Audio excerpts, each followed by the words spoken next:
Hello, in today's video, we'll be discussing about a very highly debated topic, the damages that will result in increase in minimum wages. However, increasing the minimum wage may seem like a solution to income inequality, but what are the drawbacks? What are the unintended consequences that can result in increasing the minimum wage? One of the primary concerns when raising the minimum wage is potential job loss, because when there are more wages, definitely there's going to be less job for people. Some of the small businesses may struggle to afford to pay those highly cost of labor because it's not possible. They can't afford to do that. Check this graph.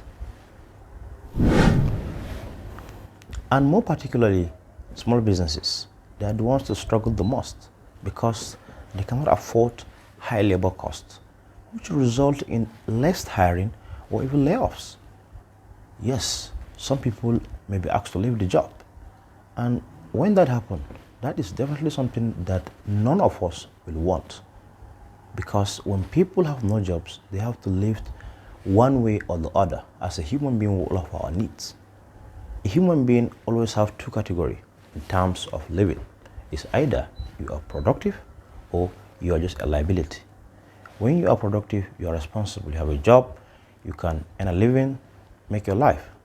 But once you don't have a job, you are a liability and you must look for a way to survive. You will definitely find a way to live.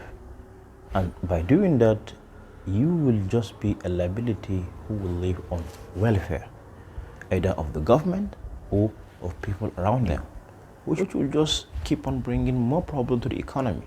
This is technically not solving any problem, but rather increasing more problem. Price inflation. This is just a given. When businesses are faced with high labor costs, they will definitely increase the prices of their product or services. And the sad reality is the price will pass down to consumers. Consumers who not all of them were able to get the benefit of minimum wage, because the minimum wage is just implemented to people who are working.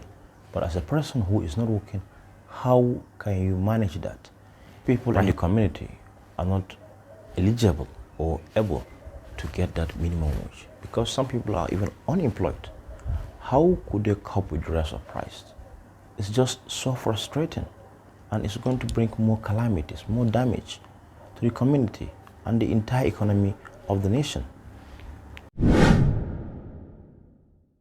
Seen it happening for a very long time, that machines are taking over human job because they cost less and they are easily maintained. Efficiency is good and very credible. Cope with the increased labor force, companies will be forced to turn to automation or technology in order to facilitate their work, because this can improve efficiency, but it means lesser job for low-skilled workers. This is a threat to our workforce. On benefits. Some companies have created many benefits for their workers, but when the price of labor is just so high, they will just have to cut it down.